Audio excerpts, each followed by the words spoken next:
de estos análisis de los medios, vamos a ver a un filósofo, politólogo, lingüista estadounidense llamado Noam Chomsky, que hace un par de años definió en un libro de él unas 10 estrategias de manipulación del discurso mediático. Estas estrategias son las que usan los medios de comunicación para reducir la violencia de una noticia o para distraer la atención de los medios hacia otro lugar que no sea una noticia muy importante, por ejemplo, algo que tenga que ver con la devaluación, con la inflación, con la violencia hacia las minorías, cosas que no quiere un gobierno que la gente se entere y distrae la atención a otro punto o trata a los lectores y a los televidentes de un noticiero como niños o alude a su emocionalidad. Ahí las vamos a ver una por una. La estrategia número 1 es justamente la de la distracción, ¿sí? Es decir, que en los medios salen noticias que están realmente que no tienen ningún sentido por su gravedad. Por ejemplo, cuando aparecen en primera plana la vida de personajes o la vida de personas famosos, o en la tele le dan mucha más importancia a los reality show que a una noticia, ¿sí? Que a una noticia importante que esté relacionada con la salud o con la calidad de vida de la gente, ¿sí? Por ejemplo. La estrategia número 2 es crear problemas y después ofrecer soluciones. También esto tiene que ver con, por ejemplo, hay mucha violencia urbana. En realidad no hay ninguna violencia urbana, pero sí se genera a partir del medio, y el medio después va a generar que el público quiera una solución para esa supuesta violencia. Y ahí aparece el problema y luego la solución del mismo medio o del gobierno mismo acerca de esa noticia sobre cierta violencia que no existía, pero ahora el público demanda una solución. Acá hay una frase de Noam Chomsky que dice: la manipulación mediática hace más daño que la bomba atómica porque destruye los cerebros. Esa es una de las frases que ustedes pueden analizar en la próxima consigna. La estrategia de la gradualidad es cuando poco a poco un medio va informando acerca de una medida, como por ejemplo lo que está sucediendo ahora, de ir preparándonos para una segunda ola, ¿sí? Se va preparando todo en los medios de comunicación. Hay noticias que hablan de el gobierno no está diciendo nada, pero se viene una segunda ola. Cómo los medios de comunicación nos van preparando para medidas que van a venir más adelante, como por ejemplo el cierre de todo, ¿sí? El cierre otra vez de las fronteras de la provincia o la implementación de otras medidas, por ejemplo, de aislamiento. La estrategia de diferir es justamente hacer, por ejemplo, cuando ya está la segunda ola, decir: esto es doloroso y necesario, pero lo vamos a tener que hacer. Pero postergándolo, ¿sí? Vamos a hacer este sacrificio a futuro, ¿sí? Vamos a hacer esto por el bien de un futuro mejor, ¿sí? Esto es la estrategia de diferir. Todo va a mejorar mañana cuando salgamos de la cuarentena. Esa es la estrategia de diferir. O dirigirse al público como criaturas de poca edad es, bueno, infantilizar una noticia, infantilizarla, ¿sí? Se le habla y se la expresa y se la argumenta como si los lectores no tuvieran la capacidad de comprender algo más complejo. La número 6 es utilizar el aspecto emocional mucho más que la reflexión, es decir, cuando se alude a lo emocional. Fíjense que con las noticias de la cuarentena hemos atravesado todas estas 10 estrategias de manipulación. mantener al público en la ignorancia, ¿sí? O dar información errónea, porque como, por ejemplo, puede ser que el público lo considere, el gobierno o las medidas políticas o el medio mismo lo considere demasiado mediocre. Entonces hay que darle lo más sencillo posible, es decir, incluso se deja de informar al público para que no se genere caos, ¿sí? Eso también.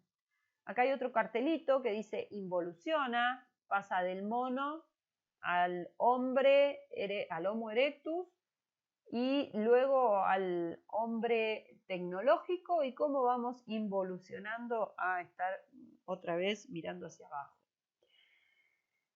La estrategia número 8 es estimular al público a ser complaciente con la mediocridad. Por ejemplo, cuando hay programas que estimulan la mediocridad y que estimulan, que parece que está bueno ser estúpido o inculto. A ustedes se les pueden ocurrir muchos ejemplos de programas de tele en los que sucede esto. Reforzar la autoculpabilidad es creer que las personas, los ciudadanos, somos los culpables de que sucedan ciertas desgracias. Por ejemplo, si salís sin barbijo te vas a contagiar. Eso también lo vimos mucho en noticias sobre la cuarentena. Y por último, la estrategia número 10 que utilizan los medios es conocer a los individuos mejor de lo que ellos mismos se conocen, ¿sí? Eso pasa, por ejemplo, gracias a las redes sociales. Con nuestros clics vamos dando información al Big Data acerca de nosotros y nos aparecen ya publicidades dirigidas a lo que nosotros queremos o andamos buscando, entre otras cosas. También se les van a ocurrir muchos más ejemplos a ustedes. Finalmente, la última frase de Chomsky es: el propósito de los medios masivos no es tanto informar y reportar lo que sucede, sino más bien dar forma a la opinión pública de acuerdo a las agendas del poder corporativo dominante. Esta frase es muy fuerte y es muy interesante para analizar.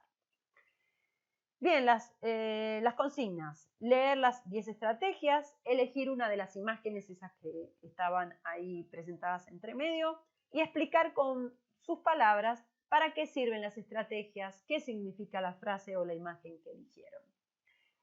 La consigna 2 es elegir una noticia actual de San Luis o del país y buscar cómo está enfocada la información en cada medio diferente. Busquen medios distintos. Por ejemplo, si buscan en San Luis, que sea uno de los medios oficialistas como el Diario de la República o la Agencia de Noticias, y por otro lado, busquen alguna como elchorrillero.com o Zbol, ¿sí? Que van a mostrar la otra cara de las noticias, ¿sí?